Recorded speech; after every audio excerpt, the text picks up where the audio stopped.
6 pelaku perampasan yang kerap beraksi di jalur Tabanan Gilimanuk Selasa sore berhasil dipekuk jajaran Satreskrim Polres Tabanan.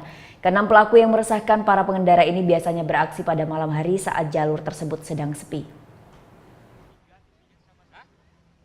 Jajaran Satreskrim Polres Tabanan membekuk 6 tersangka perampasan yang kerap beraksi di Kecamatan Slemadeg sepanjang jalur Tabanan Gilimanuk. Keenam pelaku yang sebagian besar masih remaja ini biasanya beraksi pada malam hingga dini hari saat situasi jalan sedang sepi. Dengan cara memepet atau memberhentikan pengendara sepeda motor yang melintas sendirian, para pelaku ini biasanya mengancam akan melakukan tindak kekerasan jika korban tidak menyerahkan uang, telepon genggam maupun perhiasan yang dibawa korban. Polisi mengamankan setelah adanya keterangan korban yang mengenali kendaraan para pelaku. Sementara satu pelaku lainnya berhasil tertangkap Rabu kemarin di Terminal Ubung yang diduga hendak melarikan diri.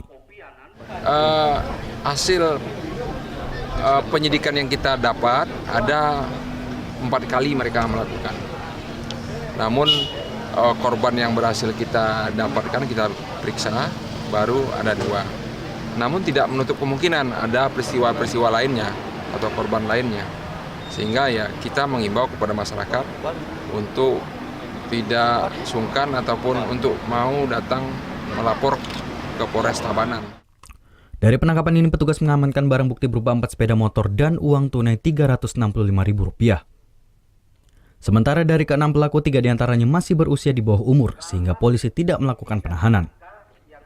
3 pelaku lainnya dijerat dengan pasal 368 KUHP dan terancam hukuman maksimal 9 tahun penjara.